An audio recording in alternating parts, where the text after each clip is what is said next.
This is Z and Amelia for our CS EE128 final project. So we decided to make was a traffic light, and essentially on here you see the traffic lights, and right now nothing's happening because there's no cars in the picture. And then you want to explain the interrupt buttons? Yeah, so we have on each like street, we can show that. Like Yes. for each of these like streets, we have two pedestrian lights, which are these white LEDs right here. And so if we press the LED light to walk this way, the light is already that way, so the pedestrians can walk this way.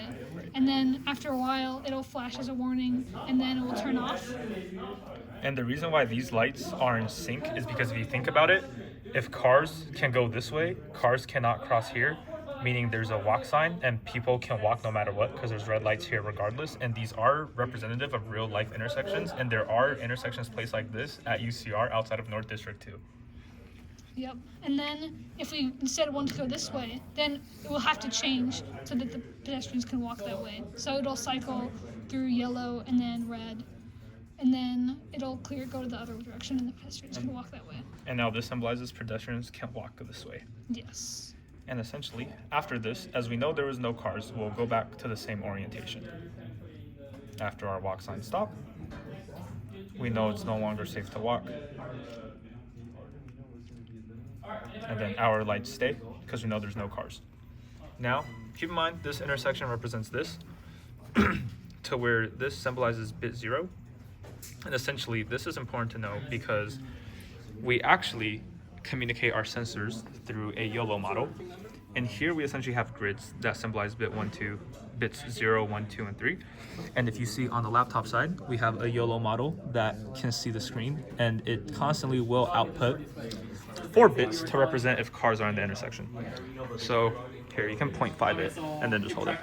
Yeah. So now, if we put a car in bit 0's location, which is right here, we know that a car is here and waiting, but right now the light there is currently red.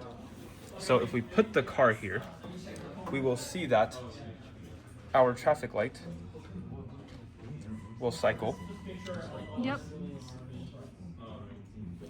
and switch to green. So now the car can go this way.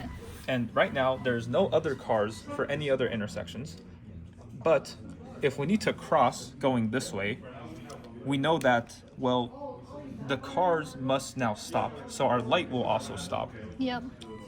And now the humans can cross. But since the humans can cross, we will turn the other lights on, whether there are cars there or not, because that will not affect the humans crossing. Yeah, so even though it senses a car, we don't want to leave the human waiting forever. So yeah, it's And like, now that we know the walk sign is off and there's still a car there, yeah, we know that go back. we go back. Now, for example, if we put a location right here, which symbolizes the bit 2 location, even if we put a car here, nothing will change, as we know that both cars can cross simultaneously, and worst case, they make an unprotected left. But now, if we take these cars out, and then we now have cars going vertical, we will see that we will now have to switch. So now cars can now cross this way. And now, let's say we have cars going in opposite orientations. So right here, we now have a car that's currently going this way and cars that are going this way. And to make it fair, we will simply just cycle the traffic light as normal. And now that's green, right? Let's say there's still cars. We know there's still cars, but there's also cars waiting on the other side. We'll wait, cycle back, and now the light turns green. And this is through the extension of the machine learning to where, once again, we're using a YOLO model that can sense cars and only cars. So if my hand's there, it will not do anything because it will only detect cars. And then this goes through UART straight to the K64, and all the logic is also operated on the K64. And then if you want to see what this looks like, we actively serial communicate 4 bits representing which car is in what location. And the only thing that's a bit confusing is that the YOLO camera is separated into 4 distinct grids. And that's why we have this marked. So each grid, this is just for readability, each grid going this way would be going this way. And this is very accurate to how a real life traffic stop works, because there'd be cameras pointed to specific locations, and that's all for our demo.